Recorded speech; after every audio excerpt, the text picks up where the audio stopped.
la rétinopathie après 10 ans d'évolution. Donc, parmi eux, 7% présenteront une forme sévère qui va altérer la vision et malheureusement, comme disait donc, le professeur Ramani, ça reste la première cause donc, de cécité chez l'adulte jeune actif. Et ça, c'est très important à connaître parce qu'il faut un dépistage précoce, il faut un traitement efficace, car les données sont là. Donc, notre ambassadeur auprès de l'IDF, donc le professeur Malek, donc, est au courant. Donc, il nous a donc dit, et nous avons pu avoir donc cette plaque qui montre donc les dernières données concernant la prévalence dans le monde, qui grimpe dans tous les continents. Et notre région n'est pas épargnée, puisque dans la région MENA, il y a donc elle accuse le plus grand taux donc, de cas de diabète avec donc, une prévalence accrue de plus de 92%. La région MENA, ça veut dire nous. Donc beaucoup d'efforts restent à faire par rapport à ça.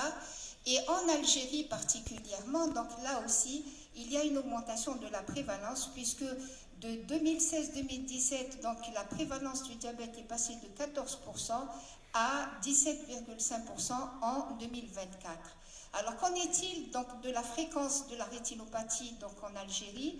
J'ai fait ma recherche bibliographique. En fait, c'est des études monocentriques. On n'a pas malheureusement d'études nationales.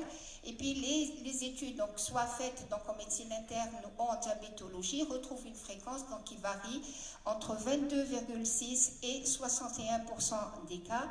Ça veut dire une proportion donc, élevée. Et tous s'accordent à dire qu'il y a toujours donc, un retard au diagnostic, que souvent c'est des formes avancées et donc il est important de chercher, dépister et essayer donc de prévenir, au moins de retarder donc la rétinopathie lorsqu'elle est installée, parce que beaucoup de facteurs interviennent, comme vous le savez. D'une part, donc l'ancienneté du diabète, et ça c'est un paramètre qu'on ne peut pas effacer, mais surtout donc, les autres facteurs qui sont modifiables, tels que l'hyperglycémie, tels que les facteurs de risque cardiovasculaire, comme l'hypertension, comme la dyslipidémie, comme le tabac, la sédentarité. Tout ça, c'est des éléments à prendre en considération pour éviter l'installation et le développement de la rétinopathie diabétique, parce que sa morbidité est très grave, c'est la cécité, c'est un impact social donc, et économique avec perte d'autonomie, difficulté à travailler, isolement social. Et puis, vous savez, comme le disait donc professeur Ramani, microangiopathie, donc rétinopathie, mais aussi neuropathie, aussi néphropathie et donc beaucoup de complications qui vont gréver le pronostic donc, vital du patient. Donc, luttant contre ces facteurs pour éviter l'installation et l'aggravation de la rétinopathie diabétique. Qu'en est-il de la physiopathologie? Elle est très complexe, elle est multifactorielle.